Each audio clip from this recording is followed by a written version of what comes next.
신앙생활은 뼈대가 있어야 되고 그 위에 살이 있어야 되고 그 다음에는 활동이 있어야 합니다.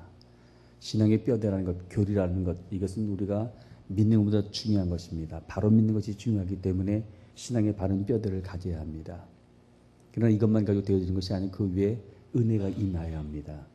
예수님의 지자들이 예수님을 통해서 많은 것을 보고 듣고 배웠지만 실제로 그들은 무기력하며 무능력했습니다. 이 사람들이 언제 변화되었냐면 오순절날 마가다락방에서 성령 역사를 경험하고 난 다음 그들은 변화되어서 그리스도의 증인으로의 삶을 살았습니다. 건전한 교류와 영적인 체험, 하나님의 은혜가 있어야 되고 그 다음에는 생활을 통해서 신앙이 뒷받침되어져야 합니다. 열매로 그들을 알지니라고 주님께서 말씀하고 있는데 우리의 삶을 통해 증거되지 못하는 신앙이라면 그것은 참 신앙이라고 이야기할 수는 없게 되어질 것입니다. 우리가 지난 시간에 이어서 계속해서 데살로니가전서 4장을 통해서 중요한 세 가지의 내용들을 같이 나누고 있는데 그리스도의 종말, 재림을 기다리는 사람들은 첫째 뭐하라고 되어 있습니까? 거룩하라. 특별히 부부의 관계 속에서 그 성적으로 순결한 삶을 살 것을 이야기합니다. 그래서 4장 3절로 그 5절 말씀 잠깐 보시 바랍니다. 지난주에 같이 말씀을 나눈 것인데 뭐라고 되어 있습니까? 4장 3절이면 하나님의 뜻은 이것이니 너희의 거룩함이라. 곧 음란을 버리고 각각 거룩함과 존귀함으로 자기 아내를 취할 줄 알고 하나님을 모르는 이방인같이 세속을 쫓지 말라.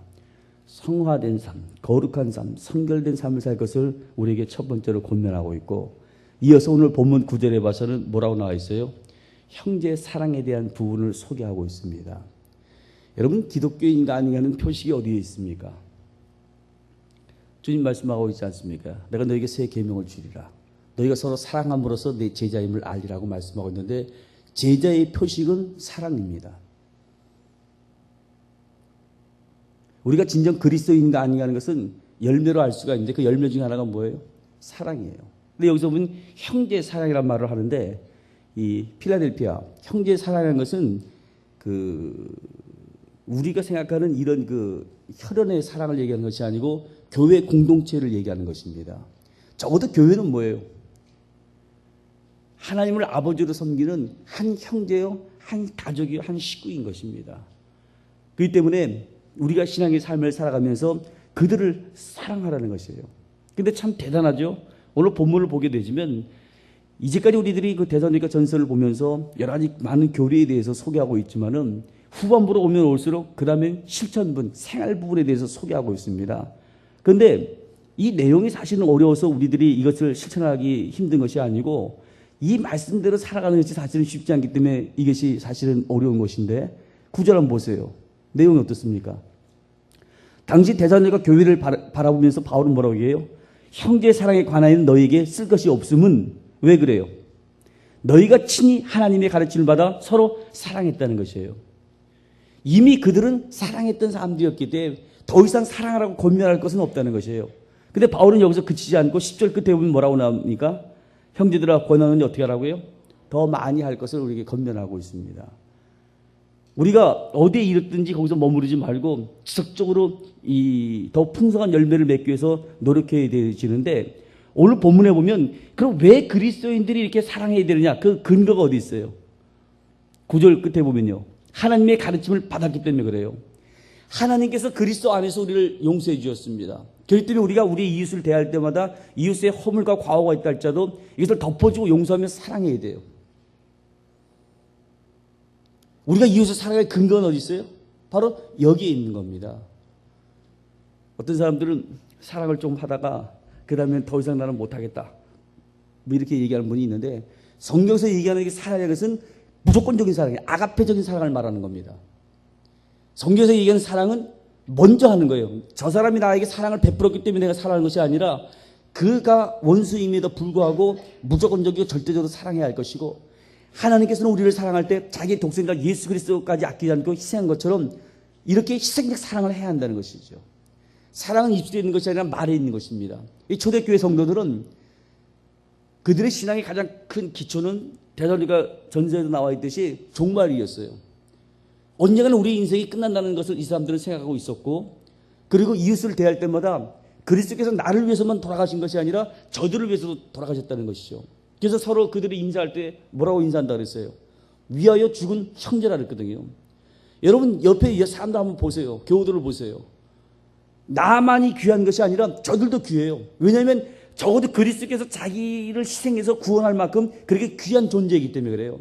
그러니까 이 사실을 알고 난 다음 그 사도행전에 나타나는 초대교회 성도들을 보게 되면 교인들이 경제적으로 궁핍하고 어려움을 당하게 됐을 때 외면할 수가 없어요. 그 바나바 같은 건 자기 재산을 팔아서 가난한 자에게 구제하지 않습니까?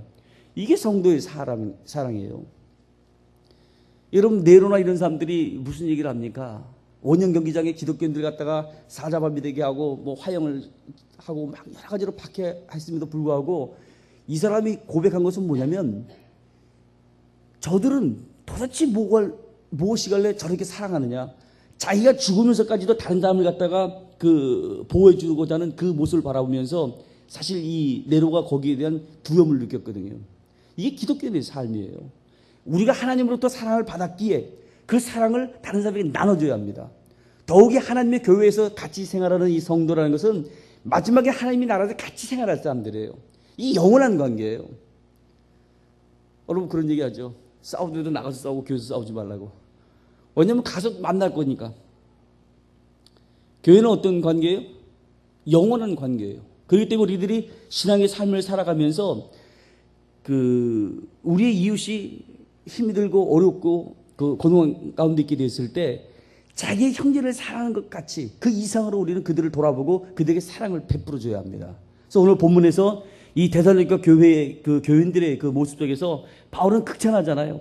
더 이상 너에게 가르칠 게 없다. 왜 그래요? 이들은 정말로 그리스도의 가르침에 따라서 사랑을 실천했던 사람들이었기 때문이다 하고 이야기합니다. 적어도 교회는 이 정도 인정을 받아야 되거든요. 어때요? 우리 교인들을 누가 평가하면 이렇게 평가할 것 같아요? 백성교회 교인들은 더 이상 사랑에 대해서는 가르칠 게 없다.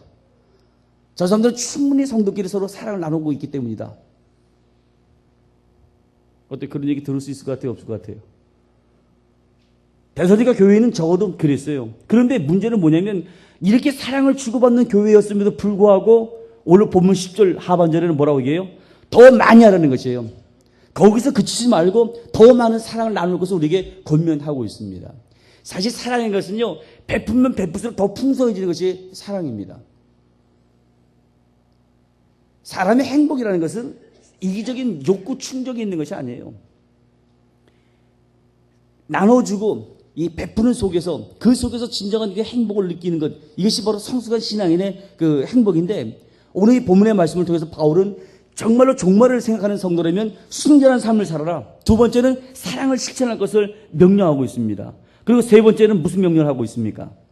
11절에 보면은 11절 한번 보시기 바랍니다. 또 너희에게 명함같이 종령하여 자기 일을 하고 너희 손으로 일하기를 힘쓰라. 일하라는 것이에요. 여러분 사람이 행복하려면 어떻게 돼요? 행복에 네 가지 요소가 있다고 그러죠. 이거 뭐 상식적인 얘기 아닙니까? 행복하려면 제일 중요한 게 뭡니까? 첫째는 건강이에요. 건강하지 않고서는 아무리 부귀영화를 누린다 할지라도 행복할 수가 없습니다. 두 번째는요, 일의 일.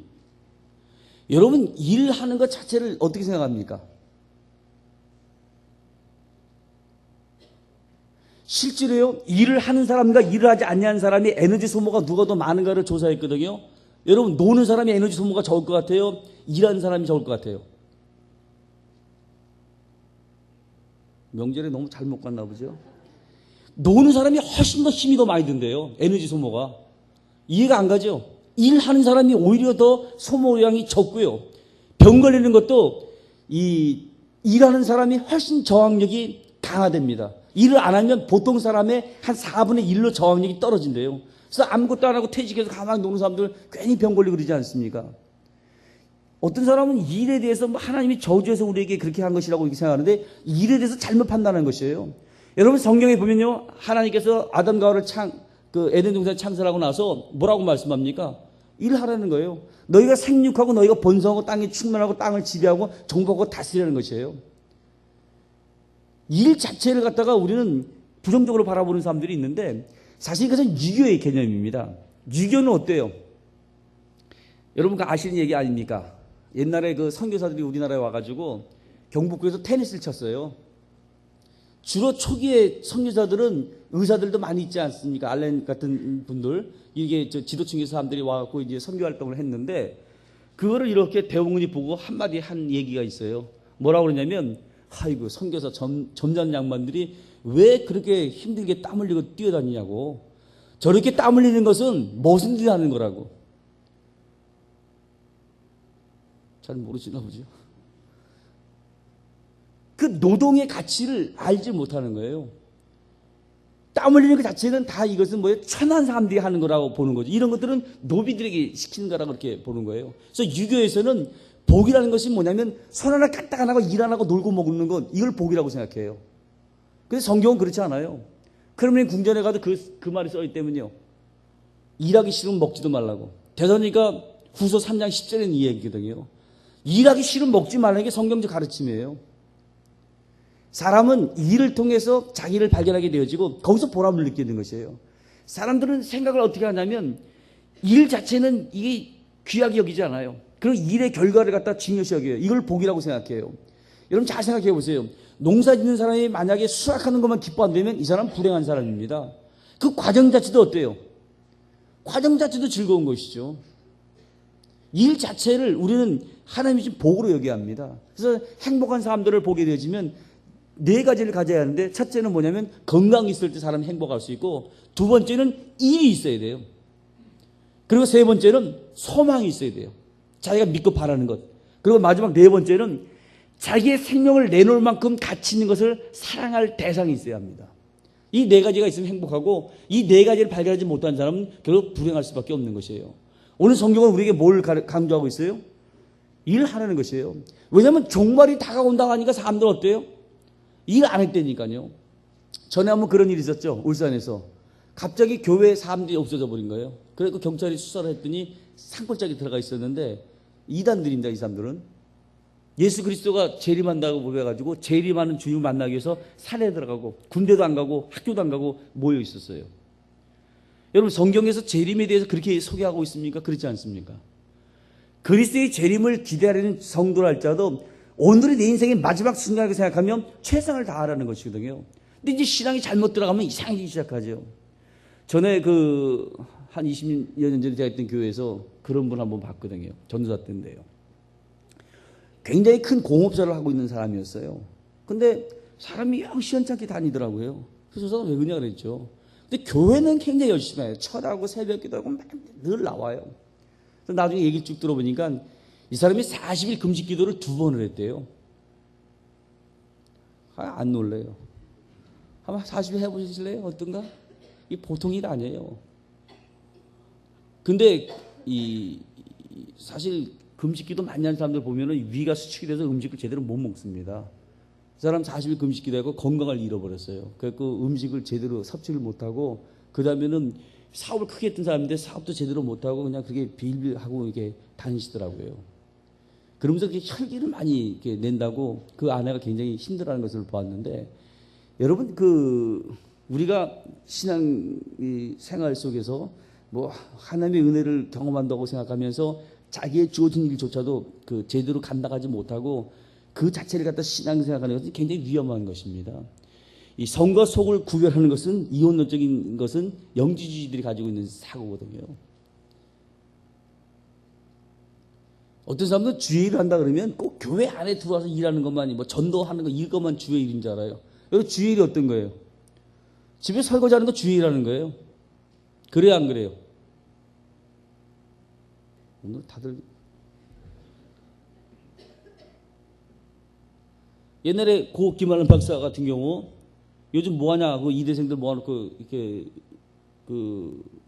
대화를 했을 때 애들이 그러고 얘기했다는 거예요. 요즘 애 기르면서 팍팍 썩고 있다고. 그랬더니 김하는 박사가 화를 내면서 무슨 얘기냐, 아이를 기르는 것이 얼마나 귀한 일인데 집에서 푹 썩고 있냐고, 그런 소리 하냐고. 여러분 아이 하나 기르는 게 얼마나 귀한 일이에요. 우리는 뭐 주의 일 그러면 꼭 교회만 하지만 이게 주의 일 같이 생각하는데, 구원받은 백성들이 주를 위해서 하는 모든 일들은 다 주의 일이에요. 때문에 여러분이 가정에서 일하는 거 다 주의 일이에요. 그리고 주의를 한다 하면서 가정일을 소홀히 하는 건 이것 좋은 방법이 아니에요. 종말을 기다린다 하면서 자기들이 해야 할 일들을 하지 않는 것 이것도 바람직한 방법이 아니에요. 근데 성경은 오늘 본문을 통해서 우리에게 뭐라고 얘기해요? 너희 손으로 일하기를 갖다가 힘쓰라. 그렇게 우리에게 권면하고 있습니다. 그런데 성경 우리에게 일하라고 이렇게 권면하면서 오늘 본문을 자세히 보게 되면 더 구체적인 소개를 하고 있습니다. 11절 보세요. 또 너희에게 명한 같이 어떻게 해요?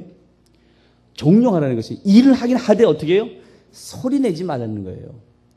교회에서도 일하는 거 물론 중요한데 일하고 나서 소리내면 일한 의미가 없어지게 되어지는 것이에요. 그렇기 때문에 내가 무엇을 한다 할지라도 남하고 비교하지 말고 오직 우리는 하나님께서 내게 이런 사역을 주신 것에 대해서 감사하며 자기의 주어진 삶에 최선을 다하며 할 수 있어야 합니다. 그리고 다음에 무슨 얘기가 나와요? 11절 보세요. 또 너에게 명한같이 종용하여 자기 일을 하라는 것이에요. 자기에게 맡겨진 자기의 책임 이것을 갖다가 제대로 완수할 것을 성경은 우리에게 권면하고 있는 겁니다. 사실 그 유대인들이요 세계적으로 잘 사는 이유가 있어요. 유대인들은 자녀를 기를 때 물론 신앙도 넣어주지만 외국어를 이 사람들은 굉장히 중요시 여깁니다. 그래서 몇 개국씩 국어씩 할 수 있도록 그렇게 외국어를 어릴 때부터 훈련을 시켜놔요. 어느 대학 교수 그렇게 교육시켰다는 얘기 듣고 그때 아마 일리가 있을 것이다. 나이가 들어서 언어를 습득하는 건 굉장히 어려운데 어릴 때 그 테이프를 막 이렇게 틀어놨더니 애들이 다른 이 언어를 빨리 습득했다 하고 이야기하는데 하여튼 유대인들은 이 언어의 장벽이 없을 수 있도록 그렇게 외국어를 많이 가르칩니다. 그리고 또 하나는 유대인들은요 기술을 가르쳐요. 여러분 사도 바울 같은 경우 가말의 문화생이면 당시에 최고의 랍비란 말이에요. 철학자란 말이에요. 그런 그 학문을 배웠던 지성임에도 불구하고 그 사람이 직업이 있었어요. 직업이 뭐였어요? 텐트 짓는 장막을 짓는 거거든요. 직업으로 보면 건축업이죠. 그걸 가르쳐놨어요. 그 유대인들은 왜 그걸 가르치느냐? 자식에게 기술을 가르치지 않는 것은 자식에게 도둑질을 가르치는 것이다. 그렇게 가르칩니다. 탈무드에 보면 그 얘기가 나와 있지 않습니까? 그러니까 하다 보면 어떤 위기가 오게 될 터인데 그럴 때 기술을 가지고 있는 사람은 그걸 통해서 자기가 생계를 유지할 수가 있는데 기술이 없으면 문제가 되어진다는 것이죠. 그래서 자기 자녀들을 양육하게 되었을 때 신앙도 물론 넣어주지만 외국어도 넣어주고 이런 기술을 가르쳐서 자기를 행하도록 그렇게 만들어 놓습니다. 그리고 오늘 본문에 보면 일을 하라고 권면하면서 뭐라고 얘기해요? 하면서 소리 내지 마라. 종용해라. 그러면서 각자 자기 맡겨진 일이 있는데 그 일을 갖다가 책임지고 할 것을 이야기합니다. 그 다음에 무슨 얘기를 해요? 11절 맨 끝에 보면 너희 손으로 일하기를 갖다가 힘쓰라고 이야기합니다. 여러분 자기가 땀 흘려서 얻은 결실만큼 더 귀한 것이 어디 있어요?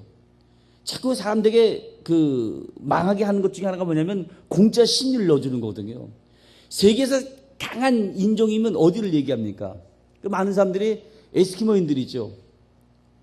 또 아메리카 인디안들 이렇게 얘기하는데 그 인디안들이 굉장히 강한 사람들 아닙니까? 근데 대부분 이 사람들이 지금 어때요?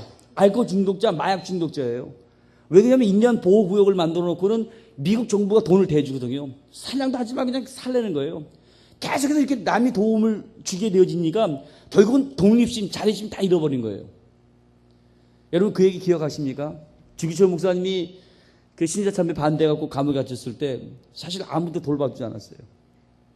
일본 경찰이 새빵 하나 얻어줘갖고 결국 교회에서 쫓겨나고 거기 들어갔거든요. 나중에 8.15가 해방되어지고 난 다음 이 산정원 교회에서 목회자 가족들에게 우리가 그렇게 해줄 수가 없다. 저 사람들이 생활을 편하게 할 수 있도록 우리가 돌봐드려야 된다. 그리고 땅도 사고 집도 주고 했거든요. 근데 그 사모님이 그걸 거부했어요. 안 하겠다고. 왜 안 했는지 알아요? 기분 나빠서 그런 게 아니었어요. 나는 자기 남편을 팔아먹고 싶은 마음이 없다는 거예요. 남편을 이용해서 편하게 살 마음도 없고 내 자식도 역시 마찬가지로 그런 식으로 부모의 혜택 속에 크게 대해지면 얘네들이 건강하게 성장하지 못한다는 것이에요. 그리고 자기들이 노력한 것만큼 대가를 얻도록 나는 아이들을 기르겠다.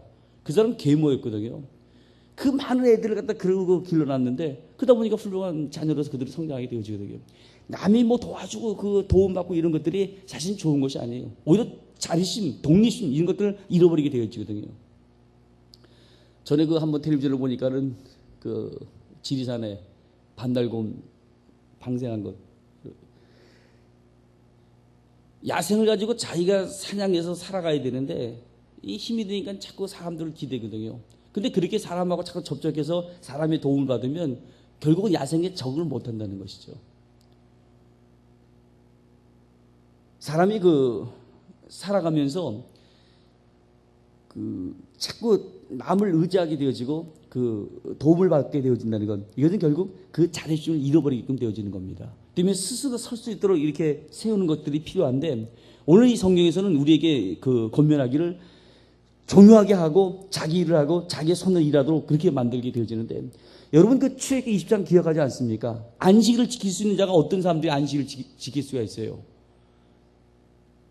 아무것도 안 하는 사람들이 안식을 지키는 것이 아니라 엿새 동안은 힘써 일하는 것이에요. 그리고 제7일 여호와의 성일이니 그 날을 거룩하게 지키라, 이렇게 성경은 나와 있습니다. 그러니까 하나님은 우리가 할 수 있는 모든 노력을 동원해서 최선의 삶을 살아가는 것을 원하고, 이런 사람에게 최대의 은총으로 역사해 주시는 것입니다. 종말이 온다 해서 마음대로 사는 것이 아니에요. 오늘 성경은 뭐라고 해요? 종말이 온다 할지라도, 내 인생의 끝이 온다 할지라도 성결해라. 마지막에 가까우면 가까울수록 더욱더 사랑을 베풀어라. 그리고 일하라는 것이에요. 우리나라도 다미 선교회 같은 데가 치안부 종말을 이야기하면서 교회를 사실은 미혹시키지 않았습니까? 사실 그때 사람들의 문제점이 뭐였어요?